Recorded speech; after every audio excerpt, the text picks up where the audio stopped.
Why? First thing, because it is Le Mans.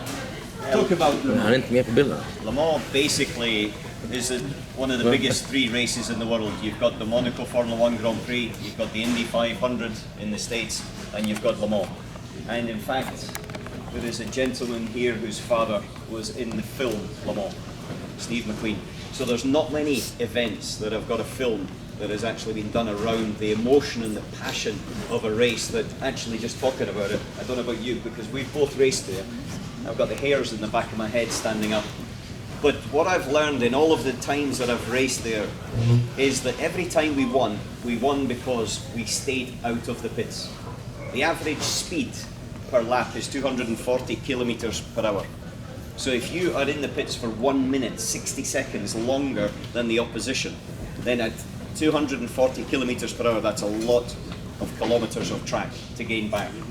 And one thing that we were able to do, and this victory here was defined exactly by that, is we used less tyres than anybody else.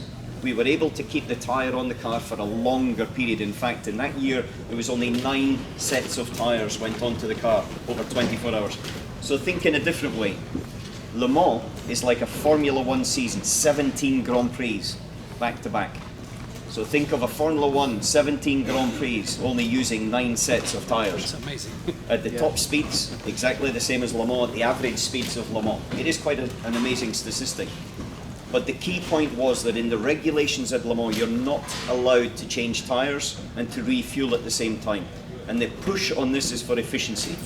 And so therefore, with the development that we did with Michelin over the winter, we're always pushing the limits. We were pushing at Audi, we were pushing Michelin, and they were pushing us for different things.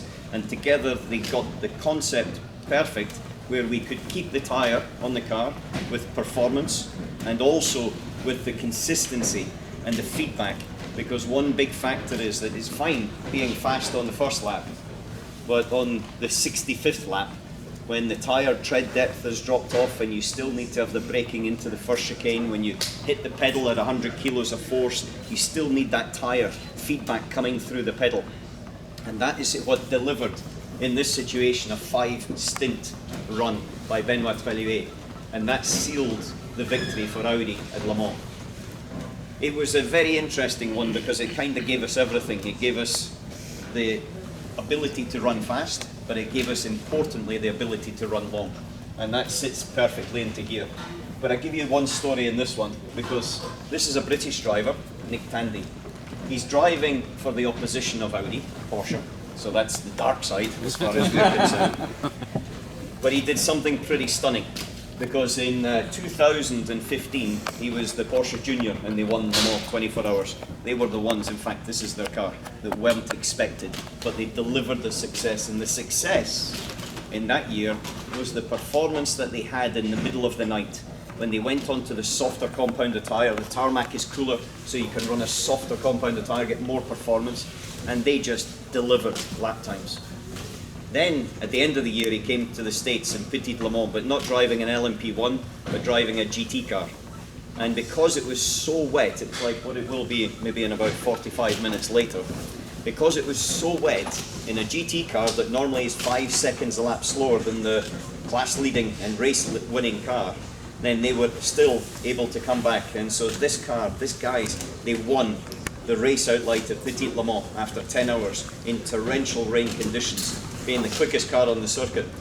So it's fine being quick in the day, it's fine being quick in the dry, but when you've got to have that confidence with the tyre, with the car, when you're coming up to a corner, when you're braking, turning in, you've got to have that feel. And that is, in my experience, and this is my 20th anniversary with Michelin. So I should get a watch, I think. Yeah. It's my 20th anniversary working with Michelin and racing with Michelin. And in all of my success, it's been about that partnership.